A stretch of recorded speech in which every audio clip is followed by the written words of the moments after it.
वंदे मातरम।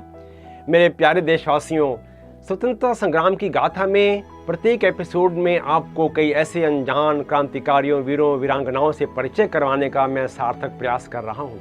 विनम्रतापूर्वक, अति विनम्रतापूर्वक अनुरोध करता हूँ कि भारत के क्रांति वीरों, वीरांगनाओं की गाथा घर घर में पहुँचे। कृपया इसे ज़्यादा से ज़्यादा शेयर करें ताकि पूरा भारत देश स्वतंत्रता के बलिदानियों, पुण्य आत्माओं को याद करें, उनको श्रद्धा सुमन अर्पित कर उन्हें जीवन का आदर्श बनाकर उनसे प्रेरणा ले सकें। आज की कड़ी में मणिपुर के युवराज क्रांतिकारी वीर टिकेंद्र जीत सिंह व जनरल थंगल जी से आपका परिचय करवा रहा हूँ।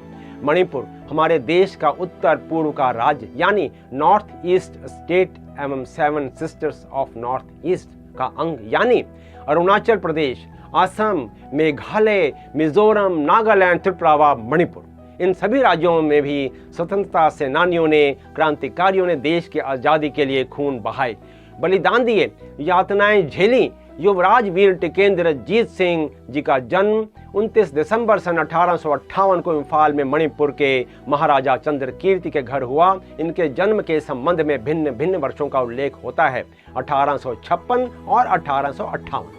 महाराजा चंद्र कीर्ति के देहांत के पश्चात वीर टिकेंद्र जीत सिंह के सौतेले भाई कुलचंद्र सिंह राजगद्दी पर बैठे। कुछ समय पश्चात राजा कुलचंद्र सिंह ने वीर टिकेंद्र जीत सिंह को युवराज व सेना नायक घोषित कर दिया। वीर टिकेंद्र जीत सिंह राष्ट्र प्रेम से ओतप्रोत एक स्वाभिमानी युवराज थे। यह बहुत दुर्भाग्य, पीड़ादायक व शर्मनाक बात कि ब्रिटिश नागरिक मणिपुर में महिलाओं से आए दिन बदसलूकी करते, उनका कौमार्य भी भंग करते।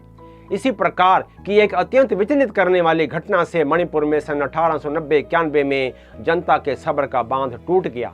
सोचने को मजबूर किया कि अब तक तो मणिपुर की जनता प्राकृतिक संपदा का निर्विघ्न रूप से उपयोग करती थी, परंतु अब ना तो प्राकृतिक संपदा सुरक्षित है और ना ही मान सम्मान व मर्यादा।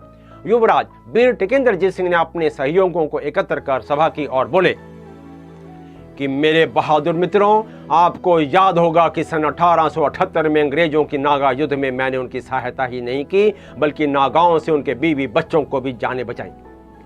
1885 में बर्माधिपति थिब्बो से भी मैंने ही उन्हें बचाया था, लेकिन 1886 में जब शत्रु से अपनी रक्षा की खातिर मैंने उनसे सहायता मांगी तो उन्होंने स्पष्ट इनकार कर दिया, परंतु उनकी सहायता के बिना ही मैंने आप सबके सहयोग से शत्रु को पराजित कर दिया। बस उसी दिन से ब्रिटिश हुकूमत हमारी शक्ति से भयभीत होकर हमारी सत्ता को समाप्त करने की रणनीति बना रही है। आज अंग्रेजों ने हमारी इज्जत पर हाथ डाला है। एक मासूम अबला के साथ बलात्कार ही नहीं किया वरन उसे घायल कर निर्वस्त्र जंगल में फेंक दिया।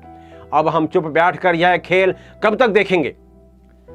जनरल थंगल, जो कि मणिपुर के सम्मानित पूर्व सेना नायक थे, बोल पड़े कि अंग्रेजों ने तो सीमा ही लांघ दी है।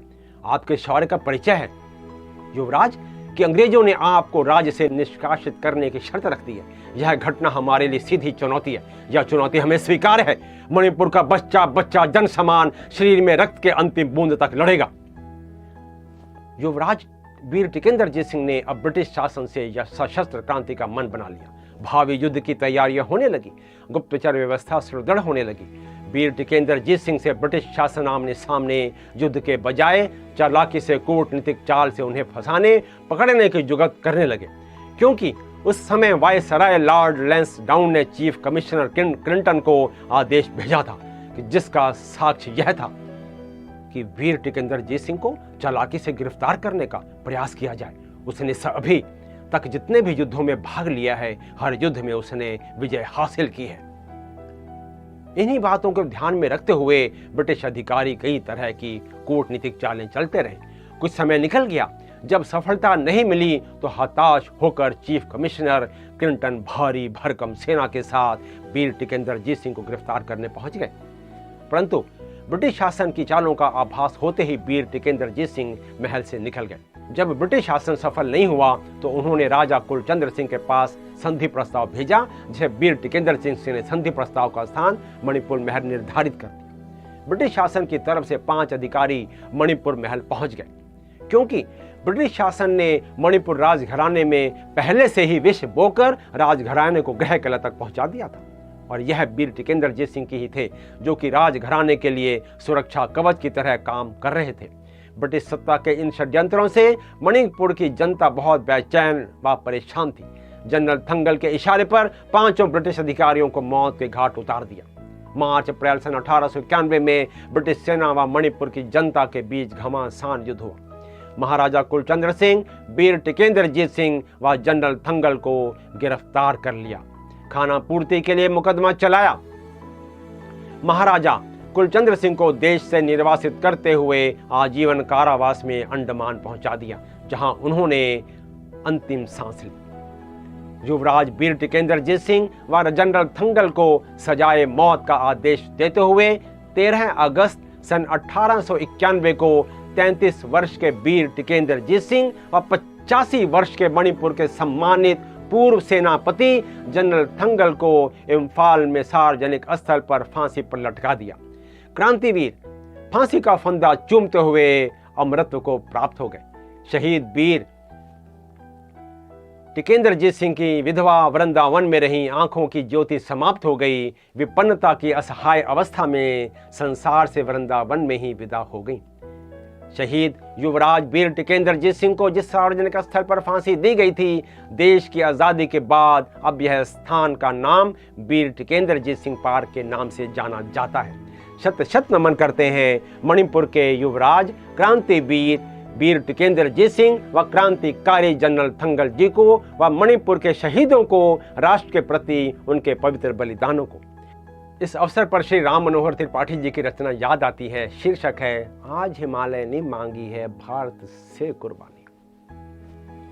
राष्ट्रवंदना की बेला में कैसी आनाकानी, राष्ट्रवंदना की बेला में कैसी आनाकानी, आज हिमालय ने मांगी है भारत से कुर्बानी, आज हिमालय ने मांगी है भारत से कुर्बानी। हरियाली पर किसी बड़े पतझड़ की आंख गड़ी है, भगवी पावनता पर कोई शैतानी बिगड़ी है, भगवी पावनता पर कोई शैतानी बिगड़ी है। सत्य सफेदी पर दुश्मन का लिख मिलने आया है, शांति चक्र को संघर्षों का भय छलने आया है, शांति चक्र को संघर्षों का भय छलने आया है। किंतु तिरंगा किसी शक्ति के आगे नहीं झुका है, किंतु तिरंगा किसी शक्ति के आगे नहीं झुका है। नभ की छाती पर फहरा है यह झंडा अभिमानी, नभ की छाती पर फहरा है यह झंडा अभिमानी। आज हिमालय ने मांगी है भारत से कुर्बानी, नादिर शाह गजनवी चंगेजों को लौटा देंगे, आज बिछी है अगर बड़े तो लोहू औटा देंगे। गौतम के भोले भारत में, गौतम के भोले भारत में भीम भयंकर भी है, भस्मासुर की खातिर शिव शंकर प्रलंकर भी है। इतिहासों की गहराई में विश्वासों की जड़ है, भारत है प्राचीन चीन है नया नई नादानी। आज हिमालय ने मांगी है भारत से कुर्बानी, राष्ट्रवंदना की बेला में कैसी आनाकानी, आज हिमालय ने मांगी है भारत से कुर्बानी, आज हिमालय ने मांगी है भारत से कुर्बानी, आज हिमालय ने मांगी है भारत से कुर्बानी। मेरे प्यारे दोस्तों, मैं आशा करता हूँ आपको मेरा यह एपिसोड अवश्य पसंद आया होगा। कृपया इसे लाइक करें, शेयर करें, सब्सक्राइब करें और इस इतिहास को जन जन तक पहुँचाएं। जय हिंद।